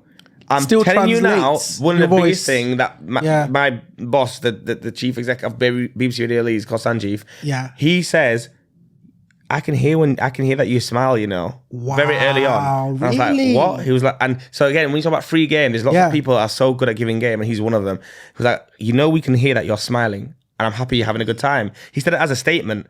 Didn't ask if I'm enjoying radio. He says, you know, we can hear it in your voice. Yeah. And I was like, and if you deep it, like if I'm speaking to you there, and I'm speaking to you like this, I even chuckle by accident. Yeah. When you smile, it's a different progression to then when you're like this. Yes, slouching. So, you can hear when somebody's slouching, or you can hear when somebody's bored. Another great way is the call and response. For example, in my questions, before I move on to the next question, if I can, when I'm the journalist, I'm on the other side of it now, which is weird. Yeah. But you've done it a few times as well. It's showing that you're actually listening by, if someone tells me something, I've got my next question lined up, but I might do a quick response to what you just said. Absolutely. And that, you know it, because you go, they were listening. Absolutely. And even natural progression, bro, is so important, just to allow the conversation to naturally progress. Because I had a whole list of questions where I was like, nah, I like what you're saying. Let's take it there, right? Like, let it be. Let inspiration take over. That's why I say to you before, like, I will do a gang of homework, but I won't be robotic, where it's like, so I have to ask you this. Nah, fam. I want the conversation to just naturally take shape. Let it be what it will be. Sometimes you get amazing, great conversations. Sometimes they're not as amazing or as great, but they just naturally progress to be what it will be. That way it's freer. You don't feel like it's homework, like you're having to do stuff. The homework makes it natural. Yes. Because what people don't understand, it takes years and a long time and hard work to make something sound natural. Let's talk about a DJ. Yes. You don't have to be a DJ. No. You know, if you're in a nightclub and you have no response to the DJ, he's doing a good job. Yep. Or she's doing a good job. You're just thinking, fam, if you don't look over to a DJ, they're doing a great job. Yes. When you hear a mix that go ka-clunk, ka-clunk, ka-clunk, you hear it. Yeah. You feel like, I don't want to be here. Something tells me, let's go somewhere else. The quality, something. So a natural conversation, that takes effort. Yes. To be natural. So the homework you've done allowed you to make the points back to mind, because you already know them, because you've got your head around some of them. There you go. So naturally where they came up in the conversation is natural, but because you've done the research, you're able to make it seem natural when you've intertwined them. Yes. So this is what, again, because so people need to know, it's not just gung-ho, do your thing. Yes. It takes hard work. For example, the best analogy and the best example is when the artist is in a diner and he draws this piece of art and he draws it and it's amazing. So some woman says, oh my days, can I have it? And he's like, yeah, you can buy it. She's like, how much? And she's like, £100. So she's like, what? Just for that little piece of art? Well, no, it took you 2 minutes to do it. And she's like, no. The guy said, no, it didn't.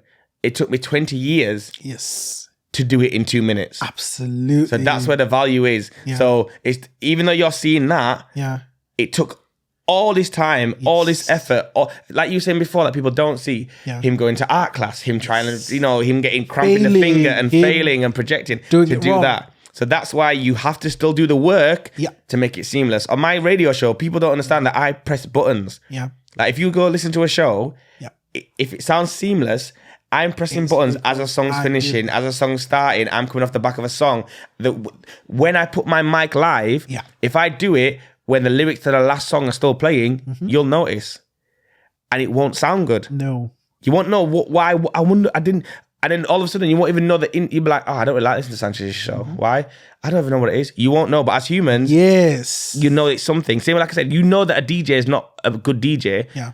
You don't know the technical terms. Yeah. But because it was a bit clunky, and that causes a problem. Yeah. So the hard work that you put in your craft to make it look simple is the hardest thing. Absolutely. The reverse of that is you'll be listening to something for 2 hours and you'll be listening for 2 hours and you don't notice that you've been listening to. It's like, fab, I've been listening to this for 2 hours, but because you it's probably so just reminding people now. Right? They're like, hold on, I gotta go to work. Damn, I've got things that I need to be doing. But the people that created that are so good that they made it look that way. You asked me earlier about the people that I watched, and I mentioned Stephen Batley, and I've mentioned him a couple of times on this platform. That man puts in serious that we'll never see. Right? You never see it. He makes it look so easy because it's like he'll release 2-3 episodes with big guests, and we're talking 2-hour episodes, and it makes it look easy, but you can tell that the man does his homework, he does his work. Obviously, the difference is he's got a team, but even the people that are working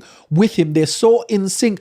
The little things he was describing, one of the things that he does was mood setting.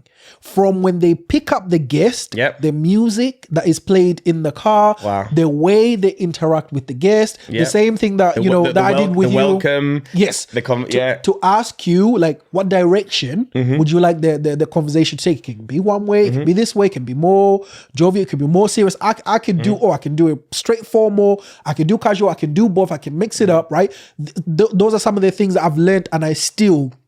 From him, he goes in from when they enter, the way it smells, the way it looks, the lights. I did the music earlier. I'm starting the music thing, right? So you hear some of my test of music. You already know. Oh, so this guy's not as frigid as I thought. Oh, he listens to Kendrick. I like Kendrick too. Which album is that? So already in your psyche, there's a connection there that's been made. He's getting more comfortable. Do you get what I mean? Because you're like, oh yeah, it's like seasoning your food. Do you get what I mean? Season up the food. Is a good thing. And that really is important. So when I'm on my radio show, if I'm getting a guest in studio, we've got like these purple lights for the brand. Nice. So I set it all up. So when they come in, they could come in and it can be a studio. Yeah. Or they come in and it's an experience. There you go. Like, oh wow. Like this is and they feel like they're transformed. As soon as they open that door and they go, I see it in their face, and all of a sudden, then they go, "Oh, we're here to talk." There you go. And then like you said, the Stephen Bartlett is a great example because I listened to all of his. I listened to a great one with Lewis Capaldi recently. Oh yes, it's brilliant. And I'm just started the Crept and one. And it's again that analogy, like I said, the years it took to do that. And we only see the end product. And going back to like you said with the footballers or with events is big. Events is what I do. So when people walk in when the event starts, that's not when the event started. I've been there hours. From the way, hours. And I was even from the days before weeks, the planning. Now my events that I've got coming up. Yeah. Been in planning, been in preparation, been in the promo, been in marketing. Then on the day when people walk in, I've been there for 4 hours because I've set out a certain thing and I've put it there for this reason. Oh my days, lighting and test the drink. If we've got like a drinks menu, if it's a food menu, if it's this. Yeah, people see the end. People see that it's like the iceberg and the rest, man. Little, absolutely, brother. But we love the work, man. We love the work. Absolutely. Listen, as I said earlier, we can go for another 5 hours, and we're gonna have to do this again. Yes, because I know there's so many other points we haven't touched on, and then also with the work that you do, I know there'll be more things that you're every day. You're doing that you might want to come, to chat on business wise. I've told you we're gonna speak business because as you've seen behind there. There's a whole nother set that takes about 4 people. It can take conversation plus these mics and the other things. So as I said, we can discuss creatively what potentially. Let's give you that exclusive 10K club. Yes. 10K marketing, 10K coaching, 10K go. look at Leeds blog, 10K blog, 10K talks. 10, 10, 10, 10, 10. 10K Talks podcast. There you go. Coming soon, right? Yeah. I was going to ask you one last thing before we wrap it off. I understand you're a busy man. Once again, I don't know if I said this earlier, brother.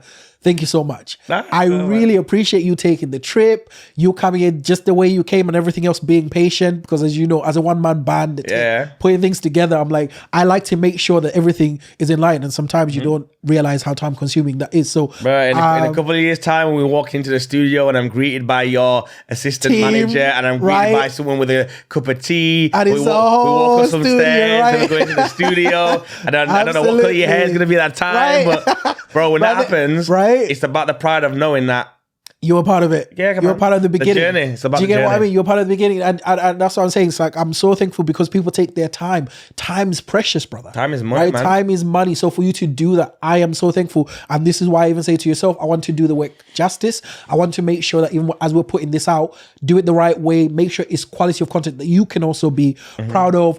Do as well. See what I can get to you in terms of cutting it all up and doing what I can and sending some stuff your way as well. Yeah, man. For you to use, and that's why I said I prefer it. It's a symbiotic thing. It's a give and take. It's not just you come, you give your knowledge. It's the end of it. It's like you come, I do my bit, and then see what I can also give back to you for you to use for yourself, some content to give back. I was going to say yes, board member of Leeds City Council. Yes, 2023 of Culture 2023. I know we're wrapping up, but perhaps you could tell us a little bit really about quickly. that. So Leeds, we bid. So there's a thing called European Capital of Culture, where every year one country, a city in that country becomes the capital of culture. So everyone from around Europe goes to that one city. Brilliant. Arts, culture, music, food, everything, theatre you can imagine. Yeah.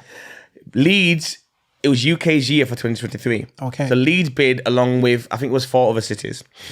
Then because of Brexit, 2 days before we was meant to go actually be a part of it. So I got asked to be a part of it from a very low level, and I built up due to my passion for Leeds. I love my city, do anything for it.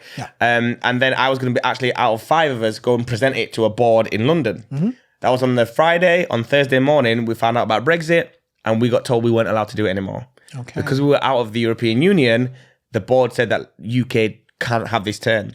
So we were obviously gutted. We planned for it for years and years and years. Then we got told we can't do it. Then true Leeds resilience, we came and we did it ourselves. So we're doing it ourselves. We've raised the funds. We've got the staff. We've got the team. And because of my part that I played in, again, you never know where things are going to happen. I went to a random meeting because someone said, Sanchez, I had to write a letter. They asked, a bit like my 10K membership. Yes. I had to write a letter. Why do you love Leeds and what do you think you could bring to this group? Really? It was a small group in a place smaller than this, about 8 of us.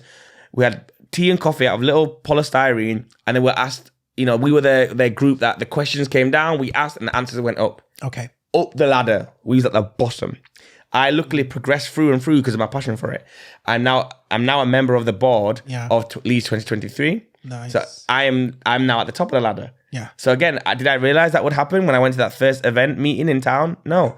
Now I've traveled to Denmark. I've traveled to Hungary. I've met with delegates. I've met with CEOs. I've met with the people that built Trinity and people that built John Lewis and built Victoria Gate. I've met some of the biggest people you can imagine, and I'm in daily communication with these amazing people. Yes. I can actually now reveal that I am hosting the opening of Leeds 2023 at Headingley Stadium with Gabby Logan in front of 20,000 people. Gabby Logan, of course, was from the Women's World Cup, amazing sports broadcaster, huge, obviously from Leeds. But that now we have galvanized, we've raised the money, we're going to do a year of culture that's going to bring everyone together. Now, culture is huge. We're in an economic crisis at the moment. Yes. And people have even said, why do we need this in that time? Bro, music, food, creativity. Creativity. When you've got nothing, like my dad with the sweets of the knees, that's me, bro. That's what we need more than anything. Yes. When you don't have anything, these are the things that will keep us going. And plus, economically, this is going to flood the city with people from all over the world. Wow. It's going to flood people with international, national, and local businesses. Nice. It's going to flood money into performance, into arts, into creatives. Yes. It's going to fund into people, into the hotels, into the hospitality. It's going to give back tenfold. Brilliant. And then it's going to be a legacy where the things we're going to implement into this year are going to be around forever. Nice. If you want to do your research, Liverpool was a European city of culture. Yes. They still hold on to that. It's known for that. Hull was the city of culture, which Bradford is going to be in 2025. They still hold on to that. They're known for that. So imagine you got Leeds 2023 and Bradford 2025.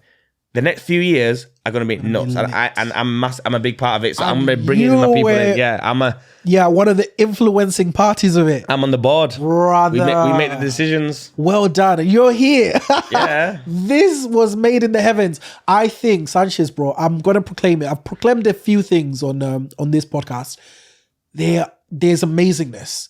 There are some great things to come from your side, particularly, and I'll be front seat. Watching, in fact, not even just watching, like communicating with you, where we can work, where we can add value. As I said, I believe in adding value and not just meaningless interactions and just doing. It's even better. Of course, you could always chill, right? But it's nicer when you're chilling and there's meaning, there's purpose in what you're doing. So I know for a fact, even moving forward, we will collaborate and, there'll be places where we meet each other. But outside that, I'll be watching closely with everything that you're doing. But I know, I've felt it. I've felt this feeling before in this studio. I feel it again. I feel like I'm looking at greatness to come, right? And that was the point of this podcast. It's like to speak to as many people that will tell you where they came from, and they're slowly ascending, and before you know it, whether they'll grow into a multinational or they'll grow into a big person, or they'll one day be an influential, leader, or in government, in politics, or whatever. That's part of we are sort of, we're there at the beginning. So when it gets bigger and somebody's revisiting this conversation with Mr. Big Head of whatever it is that you're going to do, bro, right? It would be like 10K worldwide. They've been through the Lit podcast. It's almost like what would I say? It's like rite of passage, right? Yeah. Is what I'm saying. But yeah, kudos to you, brother. I love everything that you are doing. I wish you the best. And as I've said, I know we're going to sit down again to have another chat, maybe to dig even a little bit deeper about yourself. Thank you so much for gracing us. Before we completely finish it off, is there anything that you've got that perhaps you would like for people to know that you've got going on? I know we've already touched on quite a few. Just tune into BBC Radio Leeds. You can catch me on there. I'm actually going on Look North for 2 weeks, which is going to be amazing, so you can see my face. Follow at the 10K Club UK. Sign up for any creatives, for anyone that wants to be passionate about being around great people, from influencers, footballers, athletes, lawyers, CEOs, everything you can imagine. Join the 10K family and make sure you subscribe and like Isaac Speaks. Is the Lit podcast. We're taking over. Positivity, inspiration. Listen, I don't even have to say that part because he said it. I was going to say, where else on social media? At Sanchez Payne is my personal. But again, and like we said before, personal is as, if not more important. So at Sanchez Payne, at the 10K Club UK. That's where you find me. Listen, it's your boy Isaac Speaks with another episode of Let Inspiration Take Over. And today, rightly so, for me being excited, inspiration has taken over, guys. Thank you so much for joining us. Catch us in the next one. Cheers. Peace.